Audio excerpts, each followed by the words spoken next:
My name is Gavin Evans, and this is my review for Nightmare Alley. And this was the last movie I wanted to watch before I made my best movies of 2021 list. I was very excited for this movie, and did it live up to the hype?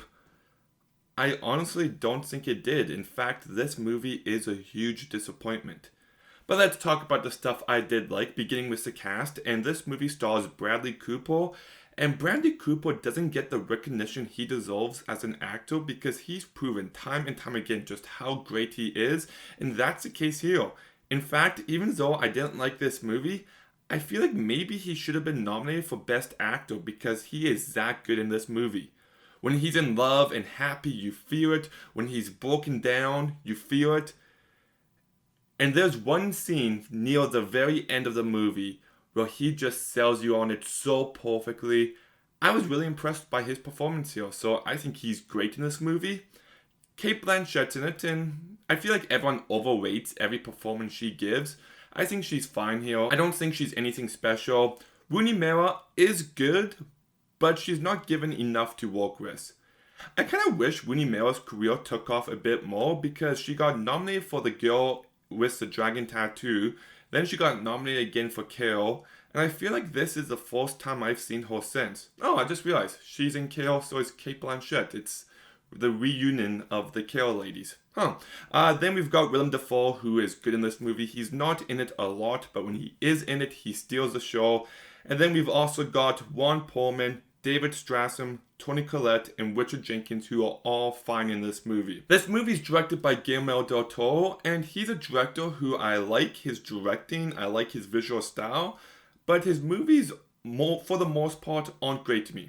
Now, to be fair, I haven't seen Mimic, The Devil's Backbone, or Chronos, but Blade 2 is fine, Crimson Peak is fine, Pacific Rim is fine, Shape of Water is fine. I do really like his two Hellboy movies, and Pan's Labyrinth is his masterpiece. But this is yet another well-directed movie by Guillermo del Toro, even though I didn't love the movie itself. I like what he brings to this movie on a visual level. I think it has a very unique look to it, and the production design is fantastic. There was this one scene in a funhouse, and this funhouse was maybe the scariest funhouse I've seen in a movie, and I kind of wish we got more of that. But even like a lesser set, like let's say Kate Blanchett's office, looks very unique, and it's just, you can tell that a lot of love and passion went into this movie. I also do like the whole angle of the mentalist describing how he knows certain stuff about certain people. It's contrived, it's not grounded in reality, but I still really enjoy it. It's that Sherlock Holmes effect where they're like, oh, I know you were thinking of this because of the way that you're wearing this around your neck, and then I look down your shoes and realize this. And, you know, it's a stretch to come to those conclusions, but it's still very entertaining to watch. But unfortunately, I just don't think this was a good story. It is way too long at 2.5 hours long. It could have easily been an hour shorter, and I truly do mean that. Like, it is a very bloated movie. Like, the first 50 minutes of this movie is nothing but setup. Like, how much of this is actually necessary? And when the plot does eventually kick in, I'm just like, oh, is this it? Is this the movie that we're watching? Because I feel like by that point already, I've already seen everything that the movie has to offer me, and by the end, that was proven to be correct. Everything this movie's trying to say, it says it within the first section of this movie. Like, this look at these people who use people suffering and grieving for their own profit.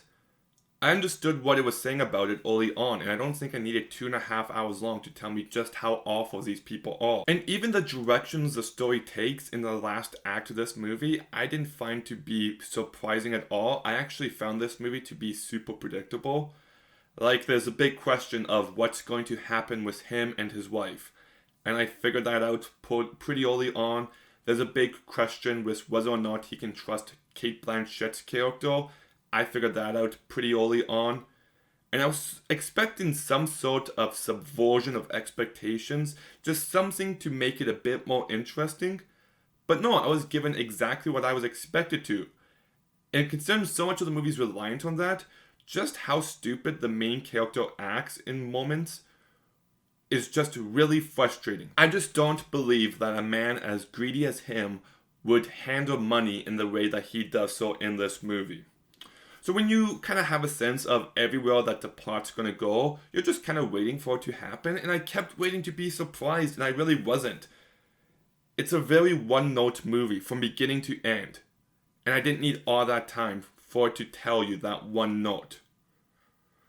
There is a plot that comes into play in the second half of this movie involving Richard Jenkins' character, and it just came in far too late for me to have any bit of investment in it, and even everything regarding that plot and what it's trying to say, I knew where it was going to go, and I was proven to be correct again. So this movie just disappointed me in that regard. And if you look at a movie like 3 Billboards Outside Ebbing, Missouri, while I was watching that movie, I'm just like, okay, I know where this plot's gonna go, where this plot's gonna go, where this plot's gonna go. And that movie kept surprising me every 5-10 minutes. It didn't go in a single direction that I predicted it to. And it feels like one cohesive vision. It's a very well made, very smart subversion of expectations, and I would have loved that kind of filmmaking to be seen here.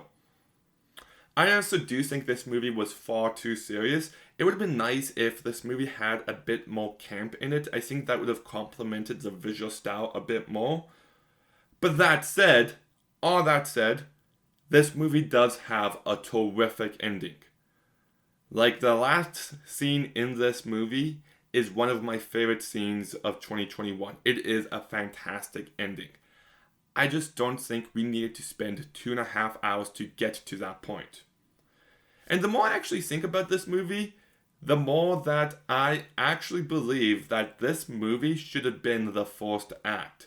When the movie takes place at the carnival, I would have enjoyed this movie much more if that was the entire movie.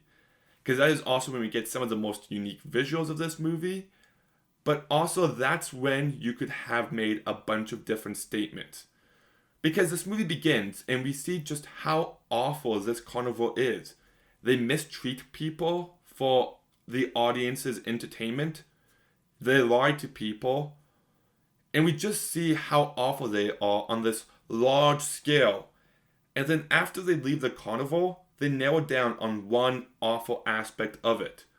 And it's just like you go from this big vision to this small little narrow vision where it's already said what it wanted to say by that point. It could have been a commentary on people getting entertainment from human abuse.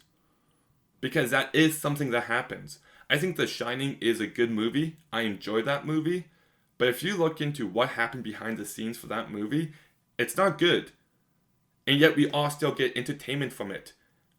And I would have liked it better if the movie tried to make a statement on that along with the other stuff. So it's not just this one-note movie. It could have been a lot bigger. Like, make a statement on what's worse. The people who are doing these awful acts or the people getting entertainment from it. But we don't get that. I also noticed in the first section of this movie that the balloons were much more colorful than everything else, and I'm trying to figure out if there was meaning in that, because I couldn't think of anything, but I do like how it looked visually. And just in that first section, I mean, you got yourself a love triangle, you got yourself a mentor-student relationship, you've got yourself this one guy who doesn't want the main guy looking at this girl. You've got lots of great character beats that I would have liked to see been present for the rest of the movie. And just focus on this story of this man who goes to this carnival and is just excited to walk in this happy environment to find out just how awful it is behind the scenes and just how he was once this happy guy getting more cynical over time, becoming like everything he used to hate. And have it as like a metaphor for Hollywood. I think that would have been a really great message. I think that would have been a really great story. But that's not the movie we got. I just think it's wasted potential. Look, like I said, the ending to this movie is great. The performances for the most part are fine, but Bradley Cooper is legitimately great in this movie. I think the movie's got some really nice visuals to it, some amazing production design, but it is far too long and bloated. The movie goes in a very predictable direction, and it just ends up feeling like a very one-note movie, having said everything that it needs to say, saying everything that it wanted to say within the first act of this movie. So I'm going to go ahead and give Nightmare Alley a 5 out of 10, with a slight leaning toward not a recommendation. Okay, have you seen Nightmare Alley? What did you think about it? Let me know in the comments down below. Make sure you like, make sure you comment, make sure you subscribe. Stay tuned for some more videos soon, and Gavin